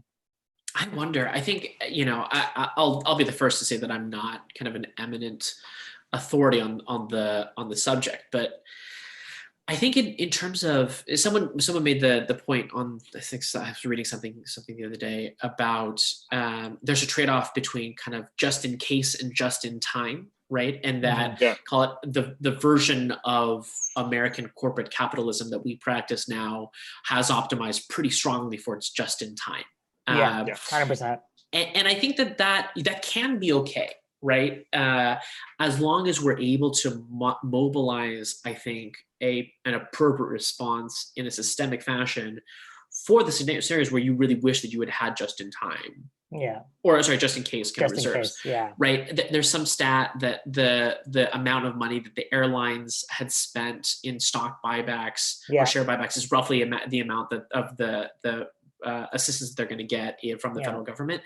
I don't know if you necessarily want a world in which the airline is stockpiling this cash. Right? Like that's, and I think on the first level, it should be very easy to say, like, stock buybacks were, X billion, and then we're going to give them X billion from taxpayer money. That's insane. I think that there's more nuance to that question. And I think that we should be interested in having some of those trade-offs, right? I think that the traditional story we've seen from places like Europe, where the social safety net is much stronger, is that the kind of ecosystem is a little less limber, right? Compared to like the US system of a kind of entrepreneurship. And part of that is, American exceptionalism coming to the front and speaking. But part of that, I think, is actual policies, right? When it comes to how much you need to keep in reserve to ensure that so-and-so is, taken care of for a certain amount of time, there are trade-offs there, right? Yeah. And I think this kind of comes back to like we always talk about the golden triangle of like, you make this corporation, which is like a legal entity, but it's serving like three purposes, right? It's like the thing that people buy to like either create some joy or reduce some pain in their life. It's like the job that people show up every day and like it's a source of income, it's a source of benefits, it's a source of identity. And then it's like the investment that capital kind of has doubled into, right? And it's all three of those things. And I think like it seems like we're most fraught on the job side and probably less on the product and the investment side, right, in America, right? I feel like, and it's a very specific trade-off that we're making, right? Like doing those buybacks is a very specific decision. Like it's a values, like they value something else over something else, right? Sure. And in retrospect, obviously it looks really bad now, but it's one of those things too, where it's like, what's the goal? What's the goal of a job, right? What's the level of security you expect from it? Versus a corporation, versus the government, versus some other third-party institution, right? Well, so there's an interesting angle to this, which is that if you say, for example, that maybe share buybacks are a main part of why, call it, American industry, it has a primacy in the world, right? And then the question now becomes, is the level of kind of dollar dominance going to be enough to support this tremendous experiment in modern monetary theory about injecting and kind of raising debt levels to unknown areas before, right? If that's the case and it works out, then I think this is we can say that this is a valid strategy, right? Whether or not it's a moral one that we want to take, different story, right? But that it remains in our quiver. If I have, a little bit too much time to think, I kind of start thinking myself in circles about cause and effect, when you start to remove certain rungs from this ladder, right? It turns out it's complicated. like a little bit. Like a smidgen. It turns out it's a little bit complicated. Absolutely. Choi, thank you so much for spending time with us, kind of giving us your thoughts here. We really appreciate it. Before we let you go, we'd love to know if there is anything, it could be a piece of media, an activity, a person, a saying, something that's kind of brought you joy. I think, two things. I'll say, remote quiplash has been one of the best. Quiplash is a wonderful game created by the people at Jackbox Games, where usually what happens is you get a bunch of people in the room and you play it on the screen and everyone plays on their phone, but basically you get a bunch of joke prompts. And everyone in the room writes a joke, and each joke gets written by two people, and then you compare, and people vote on the success of the joke. It is a lot of fun, and very quickly it becomes very important to know your audience, I think. So I'll say that is. I like how even in a quarantine you're still yourself, Troy. That's the most important thing I'm getting out of all this. I think that's one thing, but honestly, another part is that instead of just, I am lucky enough to work in a position where, we can think about long-term COVID response and measurement. I was very lucky to be able to work on a much smaller scale. So for example, I got connected through my alumni network to a couple who is in the DC area, but just didn't know how to use video conferencing, right? They're stuck in their homes in quarantine. And so spending an hour with them, talking them through this is what FaceTime is, this is how you make a FaceTime call, has really unlocked, for them, a lot of communication. And for people like us and for people, listening in to the call, you're probably pretty tech savvy, right? You figured out how to listen to a live stream or to download a podcast. And that knowledge is useful to a lot of people, especially in these situations. So, and I know I felt much better, about my ability to contribute to not solving, but at least ameliorating some of the suffering by doing something like that. So I would encourage everyone to kind of see if there is a way to do something like that in your immediate vicinity. That's excellent advice, Troy. Love it. Love it. Love it. Keep doing you, Troy. Yeah, thanks for having me, guys. This is a good chat. Of course. This is fun. Always safe. Fun chatting, Troy. Don't drink all the whiskey, but do read all the books. Will do. All right, take care, y'all. Stay safe, buddy. Cool. We're gonna switch to Allison, who's here. So let's do it. Sorry about that. That was a little, my Wi-Fi, it was intermittent. It was intermittent fasting. All good. Allison. Hey. Hi, how you doing, buddy? Good. Look at the little pillow on your couch. Hey, what's that over there? He placed it there. What is that? We want to bring it up. Was someone featured in Vogue magazine or not? I forget. What was the deal? What's going on? tell us, Allison. Tell us what you do. I think somebody purchased a pillow for their this person's partner, and then their partner basically really liked the pillow and then just posted about it. I think she's an editor at Vogue or something like that. But yeah, it was a small feature. It was really sweet though. I think it was kind of uplifting to get some recognition, and because this time is kind of scary. So yeah, I've meditated on that pillow many a time, so I can vouch for its sturdiness and its comfort. I kind of want to make just a massive one and turn it into a human dog bed, something of that size. You just perch on it. Oh, it would look like a little dog. Yeah, we're in Allison's hand if she was a dog. We were a little thing. It's embroidered like that. It says Allison's hand. Is the soft goods business booming now that everyone is physically isolated? I mean, I definitely have gotten more business in the last month than I have like the last 2 months. But I would still say that like, I think that right now is kind of like a scary time in general for a lot of consumers. I don't know if that's like a overgeneralization, but I think it also means like not getting anything that you otherwise wouldn't want to bring into your home or take that risk, Yeah. So I can see it. How, just like top, like, how are you doing? Like red, yellow, green, like how are you today? I'm good. I'm getting used to like working remote, especially like at my company. I think it was really hard originally, but I think now I've sort of gotten to the point where I can actually be more productive than I am in the office. Yeah. I think is kind of a gift. It kind of goes through a peak and trough of like, you're like you can't be productive at all. And then you're like, oh wait, all these things I didn't need to do. And then it kind of cycles back. Like, but it is like, it's not very like, it's as obviously with your mood, right? And your psychology of it. Yeah. Yeah. Yep. I used to work remote like once a week, maybe like a few times a month. And that was so nice when I could do that. And because I knew exactly what I had to work on and like everybody knew I was going to be remote anyway. But I think like when we all first started working remote, like the whole team, it just suddenly robbed you of that joy. I know you're at the office and I'm working from home. So it's less about your comfort, it's more about the relative discomfort of other people is what you're trying to say,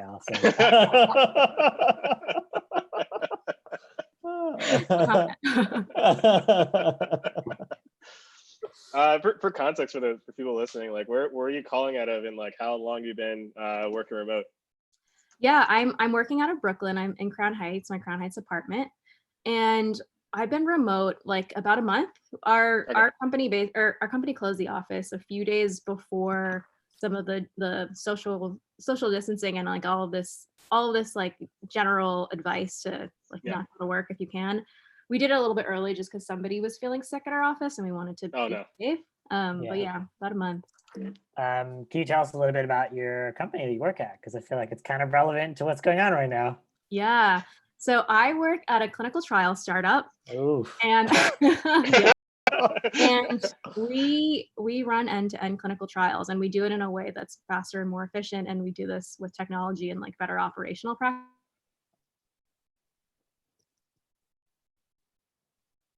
Suddenly had to become remote. We had to like, I'm not part of that team, but like the clinical team had to learn how to still conduct like study visits like remote with like Zoom and using and like involving the people required, which is typically like a physician. So it was kind of a crazy shift, but I think they did a really great job. That's awesome. I feel like you're kind of then on the front lines of some of the deployment of like medicine to telemedicine, but then also kind of like the trial or the race for the vaccine.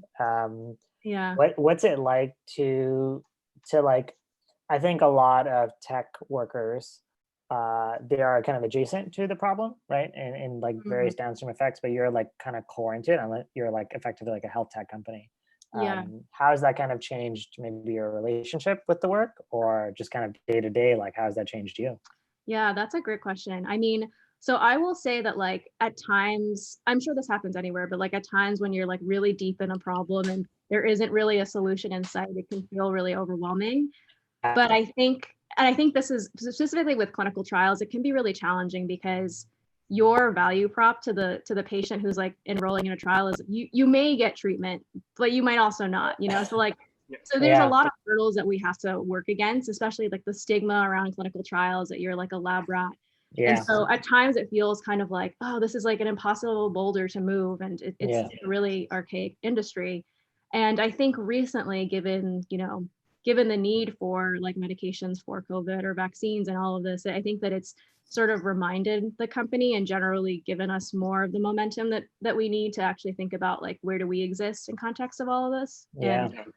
So I would say that like, I mean, not that I wasn't like inspired before, but I think it definitely, there's more gravity around like the purpose of our work. But that's not to say that it's like not ambiguous as well. I mean, like things are still changing frequently. So same problem. Yeah. I can totally see that. I mean, I'm guessing like for all this, it's like where you exist is kind of more in the research pipeline, which you're saying it's just very like question mark by nature, right? Like, you know, when you find it, you find it. When you don't, you don't. Mhm. Versus this is like, oh no, we need to find it. Like now. Yeah. And I don't know for you, but I feel like if I'm not in that situation, but for me, it would kind of like humble me in a way that like, I think all the things that I thought before that were hard or like impossible were like, no, like it's a solvable problem. Like the things that I was doing before, like this is truly like, we don't know if we're going to solve it, right? It's a matter of if Mhm. we solve this problem. Yeah. I think the stakes are different, right? It's a different, and it's like, if you can solve it is one question, but then who cares if you solve it? Turns out the whole fucking world. Yeah. Turns And I out think the whole world. it's actually kind of fascinating because, you know, clinical trials are actually a really tedious process because you're Yeah. trying to scientifically vet whether something is objectively, you know, treating or fulfilling its objective. And I think that Yeah. like, especially now, like with like Trump talking about like, oh, here's the potential for like these medications to, you know, like treat COVID. I think that like there's actually more scrutiny on the clinical trial process, right? Because Yeah. like if you're going to make a claim like that, like how do you actually substantiate it? I think that's like Yeah. it's a huge push for like why we regulate some of this. Otherwise, like you get into this space where like people are assuming that something would work and like not actually, we don't go through the process of actually interrogating whether in fact that's true. Yeah. Yeah. Yeah. And I think it's also like when it's someone like Trump who is very loose with all this stuff, right? And very like almost usually wrong, like for all intents and purposes. You depend on like trust is like a huge thing, right? Like who says it, how they're proving it, like do you believe them? Like people were saying that like when they were doing like all the nation's kind of responses to it, like all the different countries, it's like the things where the government response was really well received was effectively, do the people trust the government and does the government earn their trust? It's like both ways. Mhm. And it's like one of those things where like it is something that takes such a long time to build up, but the second you can lose it very quickly. Yeah. Like you could have like FDR could build it up for like, you know, 4 terms, and then you could lose it within like, you know, with Obama could build it up for 8 years. And then within 2 months, the Yeah. trust is gone, right? And it's, I think like those kind of institutions and that kind of trust proxy, like you're kind of a trust proxy too in that respect. It's Mhm. such a high stakes gig. Yeah. So I think it's like, it's super hard, but it's also very inspiring that people still do it, right? I'm Mhm. still inspired that healthcare workers still come into the hospital every day. Like, Yeah, that's it's still amazing. inspiring to me. What's been some of the harder or more annoying parts of kind of this world for you right now? Yeah, I mean, I think in general, just adjusting to being fully remote and like for every aspect of your life. So like, you know, like I think work, like adapting to like using Zoom for work, I think is like, I can get on board with that. But then like the second you start mixing in like, okay, well, there's very little time outside, you know, or like to talk to your family, you have to like set up a Zoom call or like help everyone troubleshoot FaceTime so we can all talk. Yeah. Like My hot take is I think we've given Zoom to too many people. Like I think we should reel it back in a little bit. Like I don't want to Zoom my mom. your mom is like changing her background. She's like, so look what I did. Yep. I've never verbalized it before, but I'm on exactly the same page. Like yesterday, my mom, I'm staying at a family's house in New Jersey. And yesterday, she was like, "Can you help me with the Zoom call?" I was like, "Just FaceTime. Don't." I'm not going to open that box for you. It's not that I don't love you. Like, there's some boxes. It's not worth opening that one. Like you're good. Yeah. You can pass it that one. Well, we were doing some user interviews remote, and you know, typically when you're doing any sort of UX or like UI testing, it's really helpful to have the person in front of you. Yeah. But then when you do it remote, you're like mixing in like, okay, first you got to get them set up on Zoom and like teach them how to screen share and like troubleshoot. Like, here's where I'm sending the link, and like here's how you share your desktop. You have to give permissions. So like all of that, I think like have been sort of like added into like our like UX research, like the actual like agendas, like help them set up Zoom. That part has been really funny. I think it's also very interesting too of like Ren and I talk about this too of like being a designer or product person, and like one of your roles is like host or like making people comfortable and making someone comfortable in like a digital space versus like an in-person space versus honestly for a lot of people a foreign space. Like Zoom is a foreign space to like my mom or to large chunks of my family that don't have to use it. Yeah. So it's like you're kind of bringing them into this room, this like cold room, and you're like, here we are. That's How do we make a cozier Zoom is a good question. That's kind of what we're trying to do at Merit, to be perfectly honest. To be perfectly honest with you, that's kind of what we're trying to do. The thing that I Kinda find cozy. perpetually funny is that like we do so many video calls every Yeah. week, and that means about a year, a little bit more than a year now, and I Yeah. still struggle to like figure out how to share the right screen. Like every day, like even during this like live stream, it's like, oh, I pressed the wrong button. Like, oh, forgot to press that. Well, let's look at the wrong thing now. Yeah, I Also, want to yeah. record like auto, like just like while I'm fidgeting with something in Zoom trying to make it work. I don't want to even have to like verbalize it. I just want Zoom to tell everyone like she's having issues finding the share button. Like she can't find the like record button. I don't know, stuff like that. I still like, I'm 31 years old. I still confuse in Google Docs the share and present button always. So like there are times, oh, I'm gonna go present, and I share. Like who do you want to invite? So it's not like, the user's never wrong. That's what I'm saying. That's hilarious. If I could pick a bone while we're at it, like I love Slack, but like whenever you video call through Slack, Yeah. the button that you use to like enable your camera looks like the button you use to screen share, and I've Yeah. like never gotten it correct. I've literally never gotten it correct. Like I've only ever shared my screen to just another screen of Slack as opposed to like looking at another person. It's Whenever all you designers meet up and have your annual design Illuminati meeting or whatever, I'm sure you'll talk about like icons or no icons. Like I'm coming around to no icons. Like let's just do it. You mean like just text, like Yeah, explicit just text? tell me what it is. Like I don't care. Like treat me like I'm not that smart. Like I don't Yeah. care. This is maybe also me like getting slightly older. I understand now where people are like, whatever, like Zoom, I don't give a shit. Like as long Yeah. Yep. like whatever, Airtable, sure, photo will do, whatever. Like just make it. Yeah, it's funny. I mean, when we've been using Zoom and trying to walk people through, like I'm sending you a link through the chat, it's like much easier to reference like, oh, this button is green. Like of all these buttons, this is a green button. Yeah. Click on the green button to share your screen. It's like way easier than being like find the button that says share screen or like look for the icon that looks like this. Like it's very complicated for most users.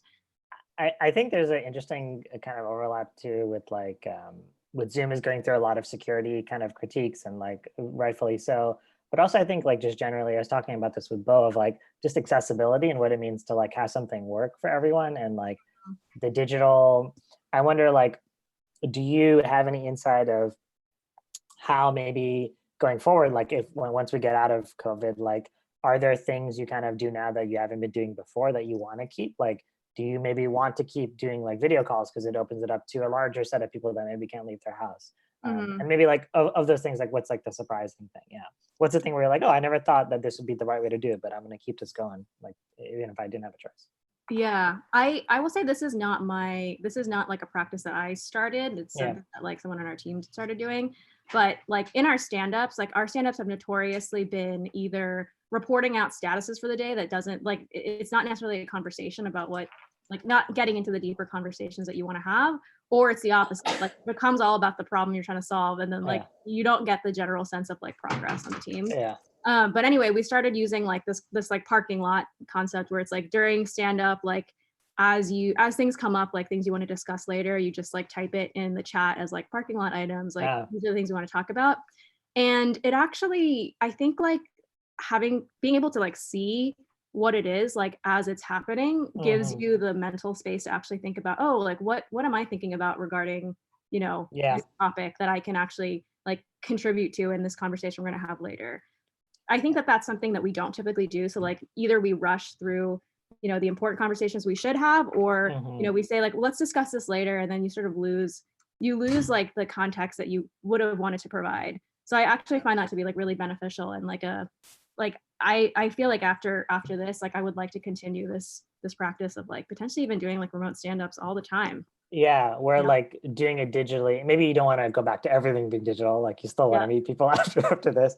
But like that's something where like in person was worse than like digital, right? Like it creates a different level. So that's really cool. Yeah. Yeah. I hope people are very like exploratory now, like if they can afford to do it, right? Like to just be very honest of like, there are a lot of things we did just because we said we were doing them. Like they weren't like, turns out these are not hard requirements. Like I used to think like Randy and I as like two founders, we need to be together side by side every day and like to get work done. And like, no, we still get work done now. We're forced to do it. Like I would still prefer to see Randy every day, but like you question a lot of things, right? It's also very fascinating. I mean, a similar thing is for Kirk and I sitting together in the office, like I was notorious for just shouting, hey, what's up? Hey, just all the time, like all the time. He like accepted it somehow.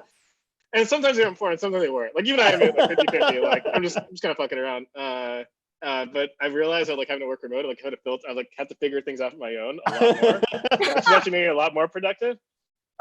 Which is painful to admit to myself, but yeah, I got to keep that going. Love it. Personal growth in the times of COVID. I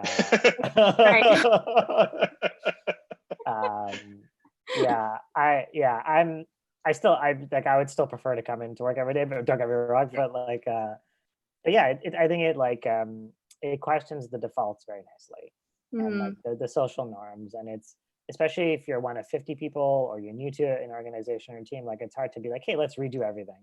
People aren't gonna do that. But now when you're all redoing it together, it's kind of like kind of brings everyone at the same level. Like everyone starts as a beginner again, right? Like, which is kind of nice. What I wonder, like, too, like, do you think like one weird side effect of COVID is like, do you think there'll just be like less managers?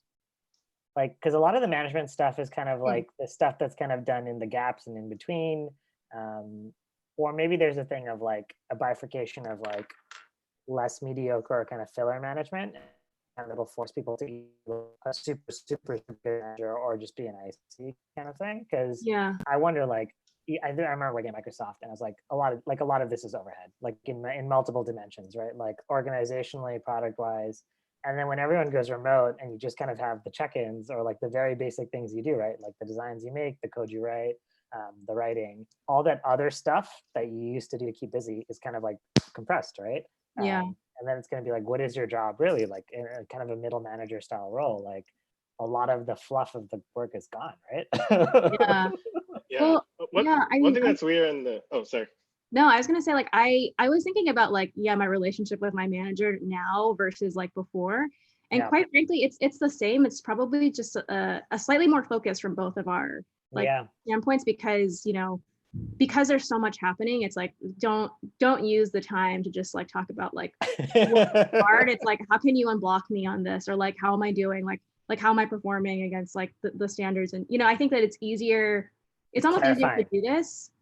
And plus, like, I don't know if it's just me, but I think sometimes like in person, I'm very like fidgety, and I almost want to like, I feel like my physical presence, I want to be liked regardless of like where I am. And I think having the wall of like being remote at times, I'm just like, I can say what I want, and it's like there's like less of a filter, because there's like less distracting. I'm just like looking at you. You live in the computer. I can do whatever I want. I can just imagine Allison joining all the Slack channels, like drive by, middle finger emoji and everything, and then like leaving the channels. Like, whatever, deal with it. Smoking a cigarette in her apartment. I joined stand-ups just to smoke my cigarette. Deal with it. Whatever. It's I like that new persona. I might try it. I mean, why not? I think also what you're saying is like you get to have an avatar now, right? Like it's like you don't have to feel as exposed, right? You're like, oh, this is the person I want to be, and I can manifest that, right? To almost to a point where like, if it's online and we don't meet in person, online is the thing. There's nothing else, right? Like there's no other thing where you can disagree. Like, no, but in real life, there's no real life. We're all we're all in the We're all just avatars now. I know. I was doing this drawing earlier this week of like my self-identity like throughout the time, and it's like at the very beginning, it's very much like looking at like a selfie of yourself on your phone, being like, I look like that, like wait, I'm like that person. And then like to now you're like, okay, my Zoom persona is me, like that's just me. and now that I just started playing Animal Crossing, I'm like, I'm my Animal Crossing character. Who she is also who I am. I like that. I like that a lot. It's scary, but I like it. How is it living with Mr. Tom? You got the couple life, so I got the couple life too. So how's that going? It was really hard at first. I think we were fighting every day about the stupidest things. It was like, Yeah. I don't even remember what they were about because they're so silly. But yeah, it was hard at first because like either I would be talking all day and like your partner's just not used to hearing your voice like at work, or like just like the sound of you going off. And so that was really hard for him, I remember. And then there would be times when he needed to teach a lesson and I was like in our shared space. And so I would be like, well, like we have to figure this out. Like, where am I gonna go? But yeah, that was really hard at first. But I think we sort of like got all of our like petty arguments out of the way like the first week. And I think it's like twofold. Like there's like the part about like syncing your schedules, like when you're working, like understanding their barriers when they're working and like how to respect their space. But then also the part around like, just knowing that sometimes when you're picking a fight, it's like you're just trying to pick a fight because you're trying to defend your sense of self, like because it's a stressful time, and like I don't know. I've been using that as like a framework to think about like when I'm starting to like get like frustrated or like want to pick a fight about something, like why am I doing it? It's like so I can get attention, or it's because like I'm frustrated that this thing didn't happen, and I feel like it's the easiest way to address it is just like get mad. But yeah, it's been interesting. I feel very similar to like coexisting in the space, hearing them talk a lot, hearing them talk in a very different way than how they talk to you too. Like for me, it's been kind of cool to see Donnie like on all her different calls and stuff. And I think she finds it hilarious that I still have a job. And she takes videos of me like on my calls and stuff, and like we'll share it in our family WhatsApp and stuff, which I find hilarious. But it's also kind of like, I obviously making the metaphor without any real sense of experience of what it's like, but it's kind of like prison where you're not going to fight everyone because you have to live with them, right? So it's like you pick the fights, like you're not gonna get into that fight. But I feel like we've worked through a lot of the small things very quickly and very violently, and then now we're incredibly grateful for it. Very violent. Love that detail. Yeah, very violent. Like there's a thing I think that certain couples have, like a Cold War fight where they'll fight over something without ever acknowledging it. Like, so a small example is like in our bathroom, Donnie will pull the shower curtain, but I always keep it open. Her reason is much better, which is to like air it out. Mine is like someone might be behind the shower curtain. But I argued that point. Like it's not a valid point, but I would argue that point. So stuff like that, you realize, wow, you're an irrational idiot. But it's differences, small differences. Yeah, it's so true. I think Donnie had the right side on that one, Kirk. I think. Yeah, we'll see. We got all the time in the world. To figure it out. Let's revisit that in a couple months. That exact topic, the shower curtain. Have there been any kind of weird side effects or silver linings to all of this for you personally or professionally? Yeah, I think professionally, I think that like I'm forced to over communicate at times. It's something that's really hard for me personally because I rely so much on like in-person interaction, so like get what I need to say like out. But I think in this case, like a lot of times, like not saying something like on Slack or not like calling it out in some sort of it's actually harder for people to understand what you're working on and like if they're blocking you. So I feel like it's been a forcing function to like also be better about communicating. And then the other thing is that like I mean, I don't know if this is like a good thing, but like I've just like stopped wearing like makeup and like stopped dressing for people, which I think is more like I don't feel like I need to, and it feels like a nice break. You kind of when you get into the habit. I feel like I've been doing it since like high school, right? So like I kind of forgot what it was like to not go outside, not get dressed up for other people, and now I'm like, take it or leave it. Like this is who I am. Smoking the cigarette, Yeah, Allison's leading full into this zero fucks. Allison, I'm digging this. Chain smoking cigarettes, like blocking people's work, like not good enough. That's so funny. I wish I could pull that off, but people would probably not take me seriously.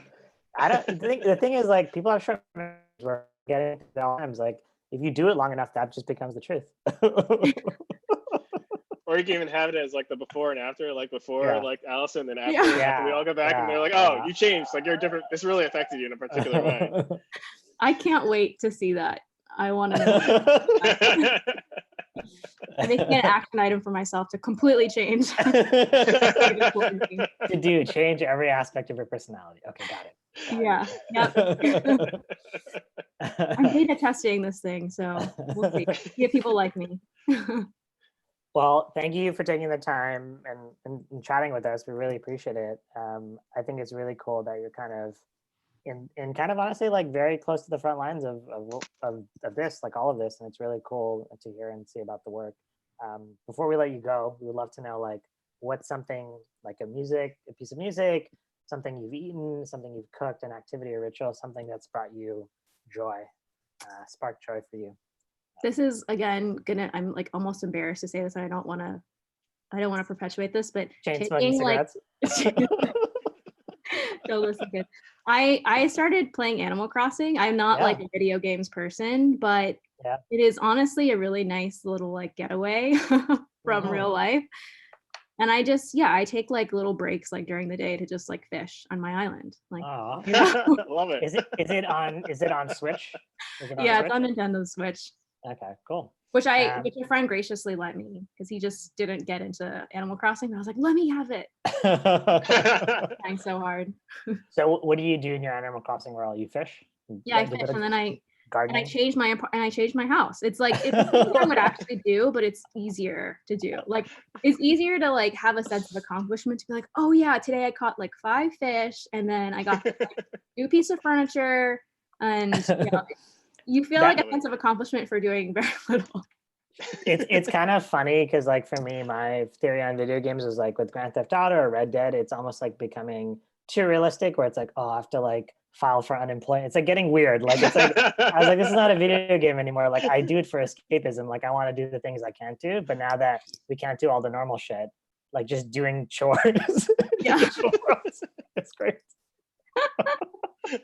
Love a good quarantine chore. Dottie and I, relaxing. Dottie and I ration out our chores. Like one day we did them all in one day, and we're like, "Fuck, we should have really spread these out."